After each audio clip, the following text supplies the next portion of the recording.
Goodness gracious. Well, joining me now is Congressman Randy Fine, a Republican from Florida. Now, Congressman, I know that you too, sir, had some issues with Bad Bunny's performance. Did it cross the line, first of all, and were FCC regulations broken here?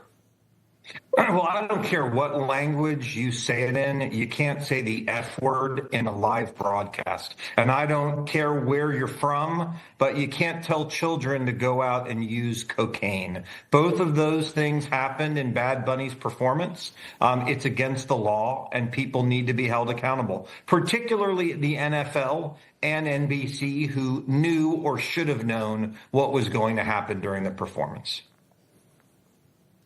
What do you think the NFL was doing here? Certainly, they've had months and months to revisit their decision. What do you think they were trying to do Sunday night in that halftime show? You know, I've got to be honest. I don't understand it. I have to believe that the core NFL watching audience really didn't like it. So I'm not really sure. Maybe it's about expanding their brand into other countries or into other cultures. I don't know what the goal is, but the fact of the matter is you don't get to break American law in order to do it. And so it was a terrible decision. I do think there will be accountability. I think in the end, they're going to conclude it wasn't worth it because, look, people are going to be in big trouble for it. There's no question cursing was used. There's no question that drug paraphernalia was discussed. Even independent people who watched it have said that he used curse words or he mumbled or he held out the microphone so other people could scream it. What they were thinking, I have no idea. I can tell you this. I didn't watch it. I used the time to work on algebra with my son who was getting ready for a math test. We knew it was going to be a bunch of garbage, and that's exactly what it turned out to be. Yeah, Congressman, I want to switch gears here for a minute. Talk about the SAVE Act. Majority of black voters, they support voter ID according to the polls. Majority of Hispanic voters support voter ID. Just a few moments ago, we learned that Senator Lisa Murkowski, will not be voting for the SAVE Act. What is going on in the Senate, and why is the Senate Majority Leader blocking the SAVE Act?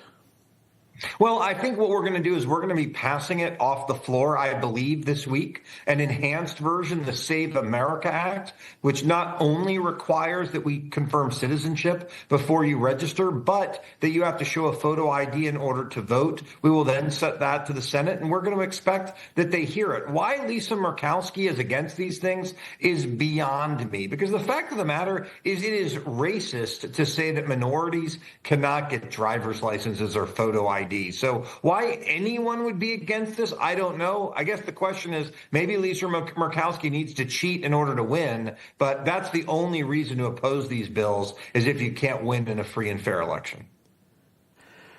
Pretty disgusting situation yesterday, Congressman. We had Carrie Prejean Bowler and a Jewish member of the White House Religious Liberty Commission going at it. I want you to listen to what Ms. Bowler had to say here.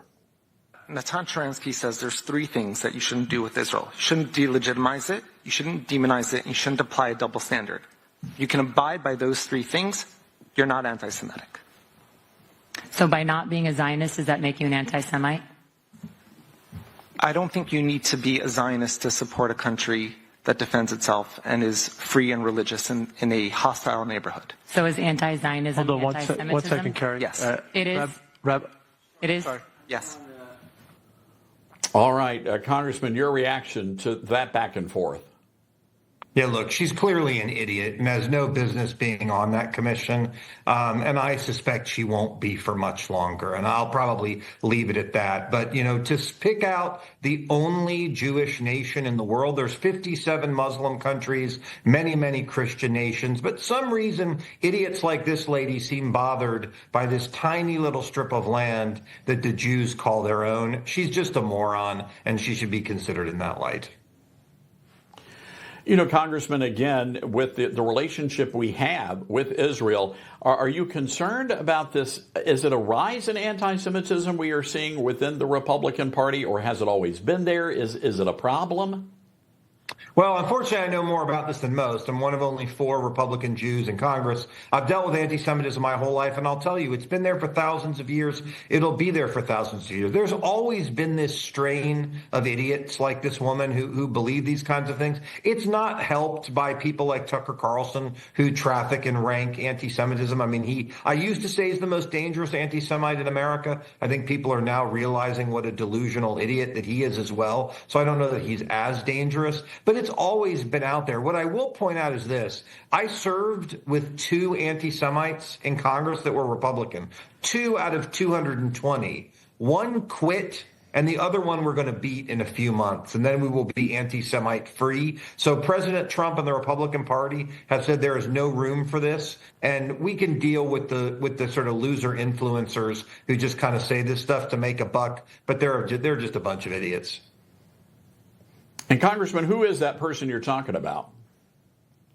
Well, Marjorie Taylor Greene was the one who quit, and Thomas Massie is the one that we're going to beat. Obviously, President Trump took the lead in pushing them both out, and I expect that Massie will get beat in his election coming up, and I'll be there for it. All right, Congressman Randy Fine, always good to see you on Newsmax. Thank you. Thanks for having me.